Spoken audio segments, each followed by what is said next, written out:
비유하자면 영업사원이 100만 원짜리 휴대폰을 주인 몰래 아는 사람에게 미리 짜고 10만 원에 판 겁니다. 시민 입장에서는 단군일의 최대 치적이 아니라 단군일의 최대 손해라는 말이 어울린다 하겠습니다. 저를 겨냥한 압수수색이 보도된 것만 332차례, 윤 대통령 취임 후 매일 한 건 이상입니다. 수사가 사건이 아닌 사람을 향하고 있습니다. 목표물을 잡을 때까지 하는 사법 사냥입니다.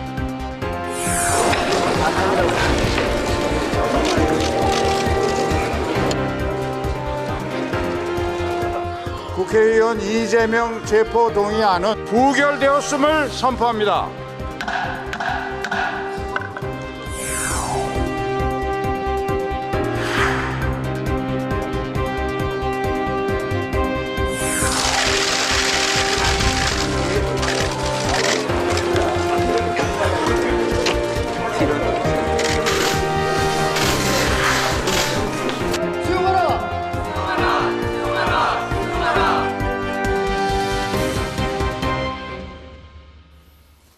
네, 체포 동의안 부결 이후 이재명 대표와 검찰 대결은 어떻게 될까요? 30여 년 검사 생활 동안 대선 자금 차떼기 사건, 또 전두환 씨를 법정에 세운 5.18 헬기 사격 사건 수사를 지휘했고, 현재는 이재명 대표 방패로서 사법 리스크 대응을 맡고 있는 양부남 더불어민주당 법률위원장을 모시고 관련 이야기를 듣도록 하겠습니다. 위원장님 반갑습니다. 네, 반갑습니다. 안녕하세요. 네. 오늘 그 오후에 이재명 대표 체포 동의안이 이제 부결로 이제 끝났습니다. 그렇죠. 그렇지만 이제 상당히 민주당 내부가 이제 좀 시끄러울 것 같고 찬성이 139, 반대가 이제 138표가 나왔습니다. 한 표 차이였고 재석 의원 과반 찬성, 그러니까 139표가 되면 이제 찬성으로 이제 가결이 되는 상황인데 145표. 그렇죠. 10표가 모자라서 그렇죠. 이제 부결이 됐습니다. 민주당 예상으로는 이 반대표가 상당히 부족한 걸로 그동안 이제 그 언론 분석하고는 다르게 결과가 나왔습니다. 그렇습니다. 오늘 결과에 대해서 좀 한 말씀 좀 들어볼까요? 일단은 이게 부결이 됨으로써 윤석열 정권의 무도한 야당 탄압이 저지되고 우리 민주주의를 지키고 국회를 지켰다는 점에서는 다행스럽게 생각합니다만 방금 말씀하신 대로 그 표의 내용에 있어서는 저로서 매우 충격적이고 안타까운 생각이 있습니다. 네, 알겠습니다. 국힘 대변인은 사실상 오늘 표결이 국힘의 승리다 이런 그 논평까지 나왔는데 찬성표를 이제 보면 민주당 이탈표가 조금 전 그렇죠. 그 이슈 분석에서 김희연 기자가 분석을 했는데 한 30표 정도, 30표 정도 그렇습니다. 이탈표가 나온 것으로 지금 이제 추측이 되고 있습니다. 그 정성호 의원도 결과를 놓고 상당히 실망스러운 결과다 이런 그 논평을 했는데요. 위원님 생각은 어떻습니까? 우리 의원이 민주당이 169석인데 그 산술적으로 계산하면은 31석 플러스 이제 다른 당에서도 왔으니까 30석 이상이 이탈한 걸로 계산이 되어집니다. 근데 저는 물론 국회의원들이기 때문에 각자의 개인의 가치관, 어떤 주관에서 판단했겠지만은 현명치 못한 판단한 거 아닌가. 누가 현명치 못한? 이탈했던 의원들께서 이것은 우리 많은 당원 동지들이 뜻과는 괴리가 있는 그런 처신을 한 거 아닌가. 저는 그런 생각이 듭니다. 앞으로 우리 민주당이 좀 시끄러워질 거 아닙니까? 이런 표를 가지고 이렇게 된다면은 앞으로 우리 민주당이 거대한 어떤 민주적 프로젝트 기획을 하는데도 상당히 차질이 있지 않을까. 저는 그런 우려가 있고 굉장히 애석하게 생각하고 있습니다. 그렇게 우려하고 계시는군요. 네. 그 한동훈 장관의 그 체포동의안 이후 그 설명에 대해서도 화제인데요. 강한 어조와 또 각종 비유를 사용했습니다. 특히나 그 단군 이래 역대 최대 손해다. 성남시의 전경유착이자 투탑비리다. 이런 식으로 이야기를 했는데 어떻게 들으셨는지 궁금한데 어떻게 보십니까? 저도 한동훈 장관의 체포동의를 좀 지켜봤습니다. 설명서를. 그런데 지난번에 노웅래 의원 건과는 약간 다르게 그게 비해서는 좀 드라이하게 했다는 생각이 들어요. 그 당시 노웅래 의원 체포 동의안 설명하면서 그 영장에 나오지 않은 사실을 설명함으로써 일부 의원들을 자극했다.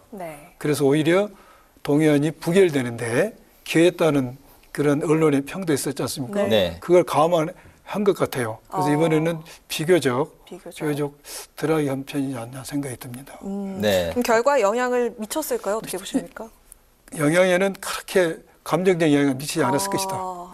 네. 알겠습니다. 한동훈 장관이 오늘 이제 브리핑을 할 때 유력 정치인이기 때문에 도망갈 염려가 없다면 사회적으로 유력 인사들은 예. 구속할 수가 없다는 논리다. 뭐 이렇게 이제 또 자신의 주장을 피력을 했습니다.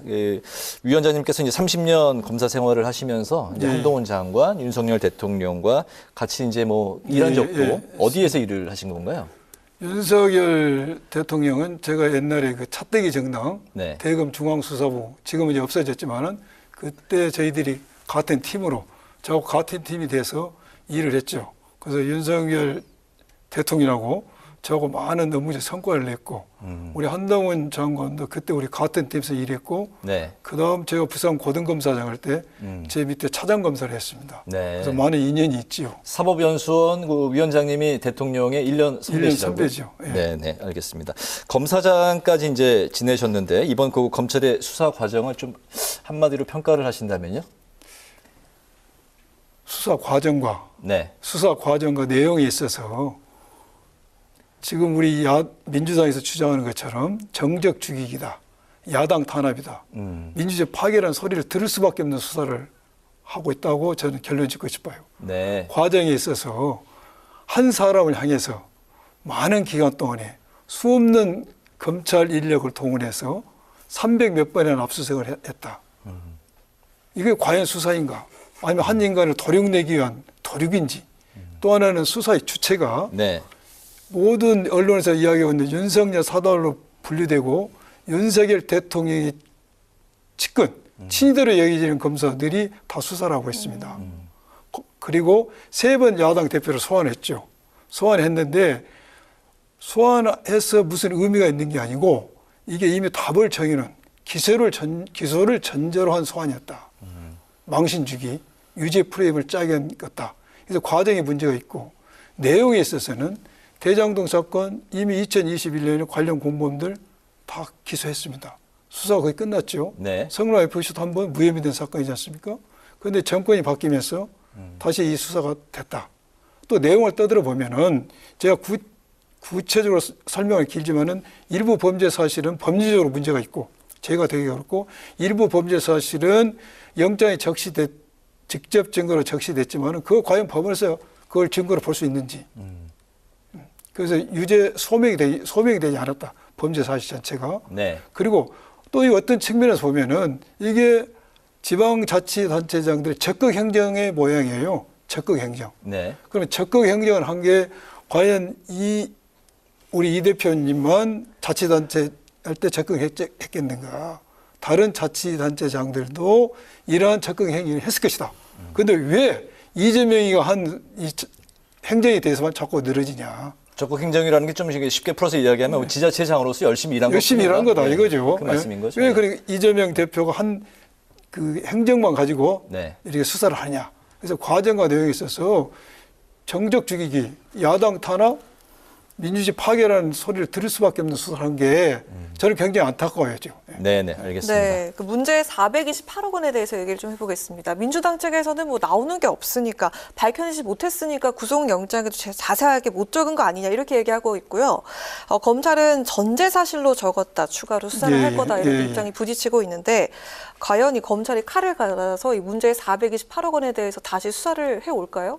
먼저 428억의 약정이 있는지 여부에 대해서 우리 당의 입장, 우리 대표님 입장은 아니라는 겁니다. 언론에서 여러 번 이야기했지만은 제가 약간 부연해서 설명하면은 428억이 최초에 나온 게 정의학 녹취록에 나오죠. 네. 그래서 유동규 하나꼴로 정리가 돼서 2021년에 유동규가 428억을 약정한 걸로 기소가 됐습니다. 그런데 남욱과 유동규가 이 정권 안에서 석방된 뒤로 진술이 번복되면서 거기에 정진상에게 포함이 되죠. 김용까지. 네. 이제 시간이 지나니까 이재명 대표까지 이제 포함이 되는 상황인데 우리가 증거법적으로 따져봅시다. 녹취록이 더 증명이 있겠습니까? 구속됐다가 나온 사람들이 번복된 진술이 증명이 있겠습니까? 이건 법을 전공한 사람 누구나 아는 문제거든요. 그래서 증거법적으로도 이재명 대표는 관련이 없다. 두 번째 이치상으로 따져도 만약 428억을 이재명 대표가 약정을 했다면은 그 돈을 많이 벌게 해줘야 될 거예요. 대장도 입당하게. 근데 왜 1120만 추가 부담을 시키고 또 대장들 입당이 원하는 방식으로 사업을 진행하지 않았겠습니까? 반대로 하잖아요. 환지 방식, 수용 방식. 네. 예. 알겠습니다. 그래서 이거 일단 인정이 되지 않는다는 게 저의 주장이고 검찰이 방금 말한 것처럼 더 추가 수사할 게 있다. 확인할 게 있어서 이번에 영장이 넣지 않았다면은 이거 굉장히 검찰 스스로가 자기 검찰이 청구한 영장이 정치적 행위라는 것을 인정한 겁니다. 알겠습니다. 그렇게 급했습니까? 영장 청구한 게 왜 확인하지 않았겠습니까? 이것은 도이치모터스 주가 조작 판결이 나오면서 김건희 여사에 대한 공격이 거세지니까 이재명 대표단 영장 청구를 통해서 이걸 이슈를 잠재기 위한 의도로 스스로 시인왕권이 되는 거예요. 알겠습니다. 오늘 그 부결이 예상보다 이제 그 좀 실망스럽게 나와서 우리 그 위원장님의 톤도 더 높고 그렇습니까? 또 반박하는 예, 예. 법률적인 부분도 더 하실 말씀이 많으실 것 같습니다. 예, 예. 그 쌍방울 백현동 또 정자동 뭐 대북 송금 의혹 예, 예. 앞으로 이제 줄줄이 뭐 예, 예. 백화점식 또 뭐 쪼개기 구속영장이 뭐 줄줄이 나올 걸로 예상이 되고 예, 예. 있습니다. 아니면은 불구속 수사로 진행이 될지 어떻게 예상하십니까? 제가 이 부분에서 꼭 드리고 싶은 이야기인데 이 쟁점에서 지금 오늘 체포 동의안이 부결됐습니다. 근데 부결되기 전부터 많은 언론이 쪼개기 영장을 청구할 가능성이 있다. 검찰이 이런 보도가 많이 됐어요. 네. 그런데 이 쪼개기 영장 청구라는 것은 수사권 남용입니다. 이게 사람을 죽이는 심한 인권 침해입니다. 어느 한 사람이 죄를 10개 졌다고 생각했을 때 네. 한 번에 수사를 해서 10개를 한 번에 영장을 청구해야지 2개 청구해서 기각되면 한 달에 또 하나 청구한다면 과연 수사를 받는 사람이 살 수 있는가. 그래서 이것은 심대한 인권 침해이기 때문에 제가 30년 가까이 검사 생활하면서 이러한 영장 청구를 절대 하지 않도록 배워왔고 저도 하지 못하도록 가르쳤습니다. 그렇기 때문에 우리 검찰 후배들이 아무리 이런 정치적 수사를 하더라도 나는 하지 않을 거라고 믿고 싶어요. 네, 그런데 만약 한다면 어떻게 해야 되는가? 이게 굉장히 중요한데 만약 한다면은 이것은 이재명 대표 개인의 문제, 정적 주기의 문제, 야당 탄압, 민주주의 파괴의 문제의 차원을 훨씬 뛰어넘는 국민의 기본권을 침해하는 문제다. 그렇기 때문에 국회에서 이것은 막아야 된다. 이게 제 주장입니다. 알겠습니다. 네, 그 변호사비 대납 의혹은 지난 그 경선 때도 제기가 됐던 사안인데, 자, 앞으로도 그 총선에 있어서 리스크가 될 수도 있는 그런 사안이기 때문에 그 표결 이후에 대표직 사퇴하는 그 목소리가 좀 일부 높아질 거다 이런 의견도 있거든요. 어떻게 보십니까? 변호사비 대납 사건은 마치 그것이 사실인 것처럼 언론에 엄청 보도가 됐습니다. 그런데 김성태 전 회장이 귀국만 하면은 당장 기소권 태도를 취했어요. 그런데 김성태 전 회장이 태국에다 그 사건을 놔두고 온 것인지 쑥 들어가 버렸어요. 그리고 이제 앞으로 이제 대표에 대해서 이런 방금 질문하신 것처럼 그런 현상이 벌어질 가능성이 높습니다. 그러나 이럴 때일수록 우리가 단일대우로 나가야 된다는 게 제 입장입니다. 네네. 단일 대우가 예상보다는 앞으로 더 좀 쉽지 않게 갈 것 같다는 뭐 그런 전망이 좀 나올 것 같습니다. 그렇죠. 오늘 표결 결과 때문에 대표직 사퇴 요구도 전보다 좀 더 그렇죠. 나올 더 것 거세질 같고요. 것이다. 그러나 네. 이럴 때일수록 우리가 노력해서 뭉쳐야 된다. 알겠습니다. 자, 그 민주당이 이제 또 반격으로 갖고 있는 카드는 이제 김건희 여사에 대한 이제 특검입니다. 전주가 무죄니까 김건희 여사도 무죄고 그렇죠. 수사할 필요가 없다. 이제 공소시효는 지났다. 이게 이제 그 대통령실의 이제 그 입장입니다. 거기 그거 이제 또 이제 반해서 거래 기간 전체를 하나의 범죄로 이제 간주해서 또 처벌을 해야 되는 이게 포괄 일죄가 서로 이제 상충하면서 있는 상황인 것 같은데요. 어떤 게 맞는 얘기입니까? 어떤 부분에 더 이 도이치모터스 주가 조작 사건이 판결이 나면서 대통령실의 발표와 민주당의 발표가 완전히 배치돼 가지고 그렇죠. 언론과 국민들이 헷갈렸을 겁니다. 그런데 첫 번째 공소시효가 지났냐 문제에 있어서는 이 판결이 2010년 10월 20일 기준으로 해서 그 전에 범죄를 하나, 2010년 12월 20일에서 하나, 두 개로 범죄를 나눴어요. 과연 이것이 맞냐 틀리냐는 대법원까지 가야 될 문제입니다. 그러나 가서 이 판결이 맞다 치더라도 2010년 10월 20일 이후에도 김건희 여사의 주가 조작 연루 의혹이 있기 때문에 공소시효가 남아있다. 수사할 수가 있다. 그리고 그 2010년 10월 20일 이후 이루어진 공범들의 주가 조작 행위가 대부분이 유죄로 인정됐기 때문에 수사할 필요성이 있다.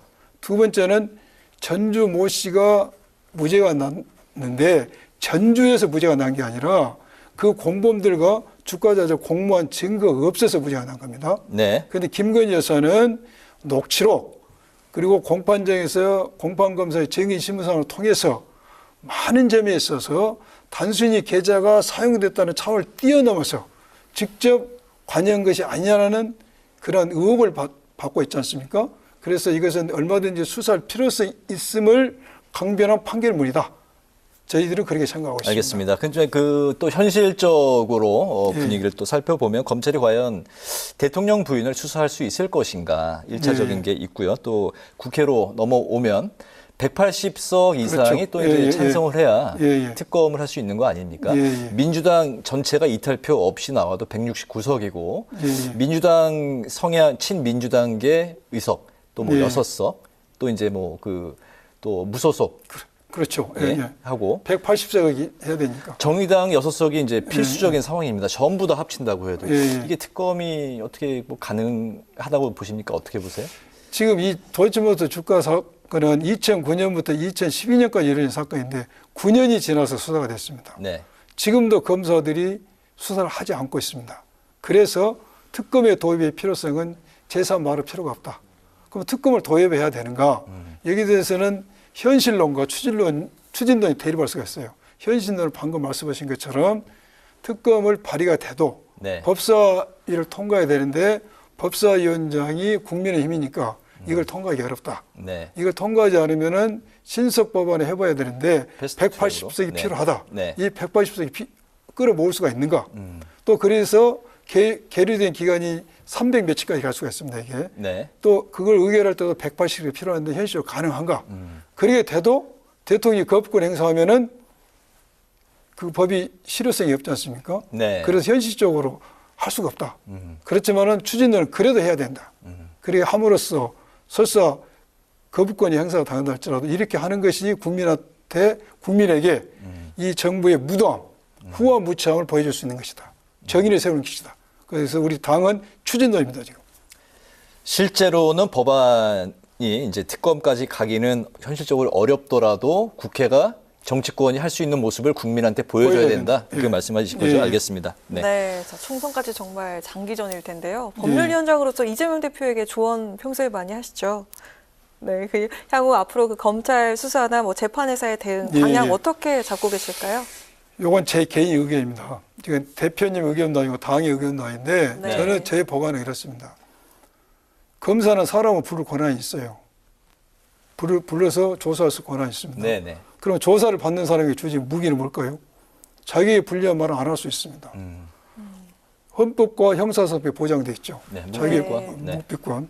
그래서 저는 또 우리 이재명 대표 입장에서는 한시라도 빨리 검찰의 소나기를 벗어나는 게 베스트입니다. 그래서 부르면 간다. 가서 조사받고. 네. 그러나 가서 진술할 의미가 없다. 이미 답을 기소를 전제하니까. 가대 진술을 하지 않고 기소가 됐을 때 우리는 법정에서 진실을 국민에게 소상히 알린다.